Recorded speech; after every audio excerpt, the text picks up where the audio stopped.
Wis mulai. Wes, piye sih? Assalamualaikum warahmatullahi wabarakatuh.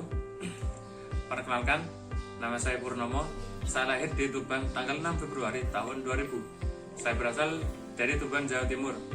Saat ini, saya berkuliah di PKN STAN, program studi D3 Kepabeanan dan Cukai. Keseharian saya adalah Habis bangun tidur, makan, tidur, bangun lagi, makan, tidur.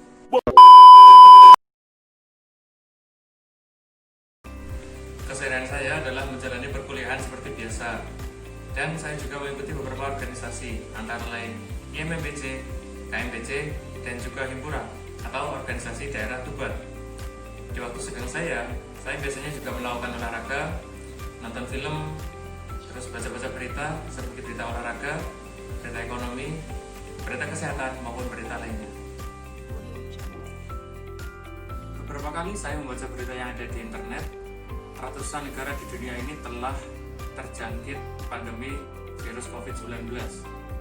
Tidak terkecuali Indonesia. Di Indonesia sendiri, ratusan ribu telah dinyatakan positif COVID-19 dan ribuan lagi telah dinyatakan meninggal dunia.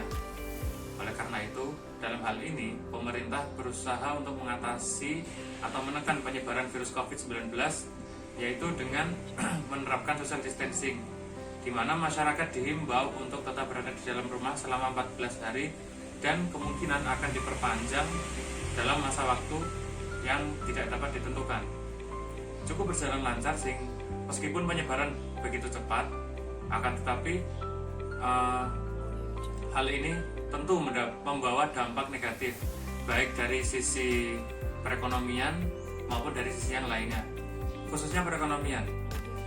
Dalam masa PSBB atau social distancing ini, perekonomian negara mulai jatuh, mulai dari pertumbuhan ekonomi minus atau yang bisa disebut pertumbuhan ekonomi mengalami kontraksi, dan juga beberapa ratus karyawan itu dirumahkan bahkan di PHK. Selanjutnya di sekitar bulan Juli, untuk mengatasi masalah perekonomian ini, pemerintah mencoba untuk melonggarkan PSBB dan menuju masa transisi new normal dengan tujuan untuk mengembalikan atau memulihkan perekonomian yang sempat jatuh tadi. Akan tetapi, lagi-lagi setiap keputusan pasti diiringi dengan resiko.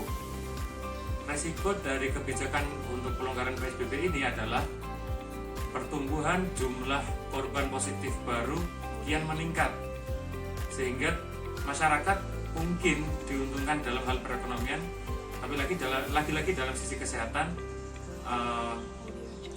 jatuh juga, sehingga banyak korban baru dan angka pertumbuhan COVID-19 kian meningkat. Jadi, manakah yang lebih penting? Ekonomi kah? Kesehatan kah? Jadi, manakah yang perlu diutamakan antara dua hal ini? Dalam hal ini, pemerintah seolah terjadi trade-off dalam mengambil keputusan untuk menentukan manakah kebijakan yang terbaik, apakah dari sisi kesehatan ataukah dari sisi perekonomian. Karena kedua hal ini tentu yang akan mendapatkan dampaknya secara langsung adalah negara dan juga masyarakat.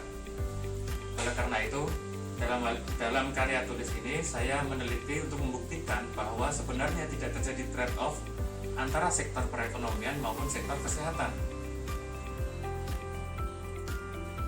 Saya melakukan penelitian secara kuantitatif untuk melihat hubungan antara periode kebijakan pemerintah dalam menghadapi COVID-19 terhadap pertumbuhan ekonomi dan terhadap pertambahan jumlah kasus baru COVID-19.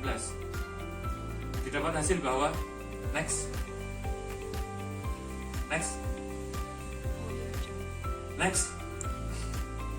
Nah, didapat hasil bahwa periode kebijakan pemerintah dalam hal ini yaitu masa normal, masa PSBB atau social distancing, dan masa new normal mempengaruhi secara signifikan terhadap pertumbuhan ekonomi dan juga pertambahan jumlah kasus baru COVID-19.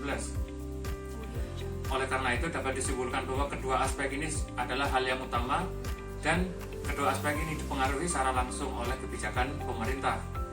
Oleh karena itu, kedua aspek ini tidak boleh diabaikan karena lagi-lagi tidak terbukti bahwa tidak terjadi trade-off antara perekonomian dan juga masalah kesehatan. Pemerintah perlu memikirkan kembali kebijakan yang terbaik sehingga tidak berpihak atau tidak mengarah hanya pada satu sektor saja. Mungkin cara yang terbaik dalam hal ini adalah dengan penerapan new normal yang dipecah menjadi dalam beberapa fase.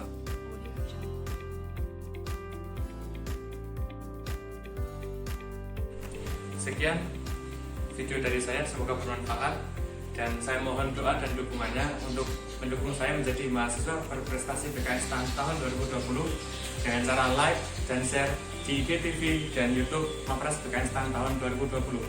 Terima kasih. Wassalamualaikum warahmatullahi wabarakatuh.